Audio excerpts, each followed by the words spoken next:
Shalom, pagi. Mari sama-sama tundukkan kepala, pejamkan mata sejenak. Tiada kata yang manis selain ucapan syukur pada Bapa di surga. Semua karena kebaikan yang Kau berikan hidup kami. Maka pagi ini kami adakan mesbah keluarga, mesbah pribadi. Kami boleh naikkan pujian penyembahan kepada Bapa di surga. Dan Roh Kudus mengurapi hamba-Mu dan menyampaikan renungan firman Allah yang singkat, dan kami mendengar berkati Tuhan, dan kami naikkan doa sapa. Haleluya. Amin.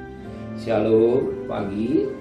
Mari sama-sama kita akan membaca firman Tuhan Yohanes pasal 5. Yohanes pasal 5 ayat pertama sampai ayat yang ke-18.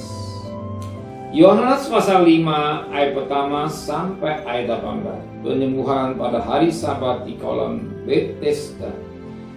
Sesudah itu ada hari raya orang Yahudi dan Yesus berangkat ke Yerusalem. Di Yerusalem dekat pintu gerbang domba ada sebuah kolam yang dalam bahasa Ibrani disebut Bethesda. Ada 5 serambinya, dan di serambi-serambi itu berbaring sejumlah besar orang sakit, orang-orang buta, orang-orang timpang, dan orang-orang lumpuh yang menantikan goncangan air kolam itu. Sebab sewaktu-waktu turun malaikat Tuhan ke kolam itu dan menggoncangkan air itu, barang siapa yang terdahulu masuk ke dalamnya sesudah goncangan air itu menjadi sembuh, apapun juga penyakitnya. Itu ada seorang yang sudah 38 tahun lamanya sakit. Ketika Yesus melihat orang itu berbaring situ, dan karena dia tahu bahwa ia telah lama dalam keadaan itu, berkata ia kepada, maukah engkau sembuh? Jawab orang sakit kepada Yesus, Tuhan, tidak ada orang yang menurunkan aku ke dalam kolam ini, apalagi air mulai goncang, dan sementara aku menuju ke kolam, orang lain sudah turun dari aku. Kata Yesus kepadanya, bangunlah, angkatlah tilammu dan berjalanlah. Pada saat itu juga sembuhlah orang itu, lalu ia mengangkat tilamnya dan berjalan. Tapi hari itu hari Sabat. Karena orang-orang Yahudi berkata pada orang yang baru sembuh itu, hari ini hari Sabat, dan tidak boleh engkau memikul tilammu. Tetapi ia menjawab mereka, orang yang telah menyembuhkan aku, dia yang mengatakan kepadaku, angkatlah tilammu dan berjalanlah. Mereka bertanya kepadanya, siapakah orang itu yang berkata kepadamu, angkat tilammu dan berjalanlah? Tapi orang yang baru sembuh itu dia tahu siapa orang itu, sebab Yesus telah menghilang di tengah-tengah orang banyak di tempat itu. Kemudian Yesus bertemu dengan dia dalam bait Allah, lalu berkata kepadanya, engkau telah sembuh, jangan berbuat dosa lagi, supaya padamu jangan terjadi yang lebih buruk. Mereka keluar lalu menceritakan kepada orang-orang Yahudi bahwa Yesuslah yang telah menyembuhkan dia. Dan karena itu orang-orang Yahudi berusaha menganiaya Yesus karena ia melakukan hal-hal pada hari Sabat.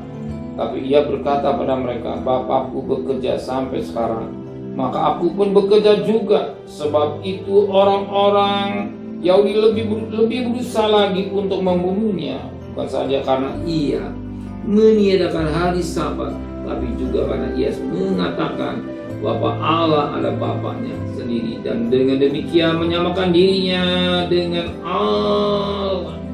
Puji Tuhan, suatu berkat yang luar biasa pagi ini. Kita lihat hidup ini penuh masalah. Sebab ada seorang yang sakit, tidak tanggung-tanggung, 38 tahun, berada di pembaringan dalam keadaan sakit. Bayangkan orang sakit seminggu sudah luar biasa. Aku 38 tahun sakit. Dia datang ke kolam Bethesda, dia ingin sembuh, ternyata tidak, berebut. Orang-orang pada mementingkan dirinya, karena baik saudara yang sakit, dia tidak pernah mengalami kesembuhan. Bulan lepas bulan, mungkin tahun lepas tahun berganti, yang dia tidak sembuh. Tetapi yang sangat menarik pagi ini, ada saat pribadi yang luar biasa, yang tahu penderitaan seseorang, sebagaimana pada ayat yang ke-6. Ketika Yesus melihat orang itu berbaring di situ dan karena ia tahu bahwa ia telah lama dalam keadaan itu, berkata ia mau ke engkau yang sama. Ia tahu.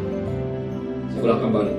Ketika Yesus melihat orang itu berbaring di situ dan karena Yesus tahu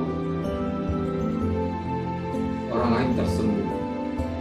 Karena bocoran ayat dan kolom Bethesda itu, ternyata dia tidak kesempatan tersembuh. Yesus pribadi penuh belas kasih. Yesus ada pribadi imam besar yang penuh belas kasih. Ingat, bukan kasih, penuh belas kasih. Dia imam besar yang penuh belas kasih, memperhatikan penderitaan saudara, masalah saudara, problem saudara, pergumulan saudara. Kenapa? Ia tahu.